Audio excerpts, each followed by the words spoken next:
Ascites হচ্ছে liver থেকে এক ধরনের পানি ফ্লুইড নেমে পেট ফেঁপে যাওয়া, ফুলে থাকা। যাদের অ্যাসাইটিসের সমস্যা তাদের সব সময় পেট ফুলে থাকে, তাদের হজম শক্তি দুর্বল হয়ে যায়।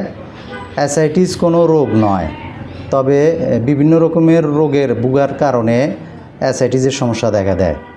বিশেষ করে যাদের লিভারের সমস্যা রয়েছে, লিভারজনিত সমস্যার কারণে লিভার ছাড়াও রেসপিরেটরি অর্গান যেটা লাংসে কোনো রকমের ইনফেকশন হলে, কোনো রকমের প্লুরাল ইনফিউশন হলে, লাংস ছাড়া লিভারের সাথে যে মূল্যবান একটি অঙ্গ, যেটা হজম ক্রিয়ায় কার্যকরী একটা অঙ্গ, যেটাকে গল ব্লাডার অর্থাৎ পিত্তথলি বলে, পিত্তথলিতে যদি কোনো রকমের সমস্যা হয়, অথবা লিভারের সাথে প্যানক্রিয়াস এবং প্লিহা যেটাকে বলে স্প্লিন, ওই অঙ্গগুলোতে যদি কোনো রকমের ইনফেকশন হয় বা কোনো রকমের রোগের সৃষ্টি হয়, ডিজিজ হয়, তো সেক্ষেত্রে অ্যাসাইটিসের সমস্যা দেখা দেয়।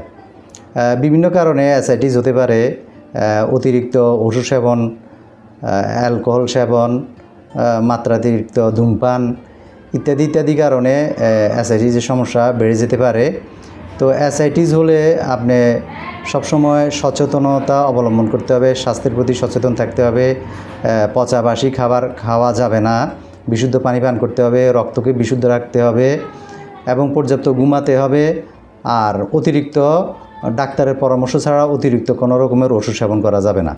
তো অ্যাসাইটিসের সমস্যা দেখা দিলে আপনারা আল্ট্রাসোনোগ্রাফি হোক, যে কোনো ইনভেস্টিগেশন হোক, ব্লাড টেস্ট হোক ইত্যাদি ইনভেস্টিগেশনের রিপোর্টগুলো নিয়ে একজন গভর্নমেন্ট রেজিস্টার্ড অভিজ্ঞ হোমিও ডাক্তারের শরণাপন্ন হবেন।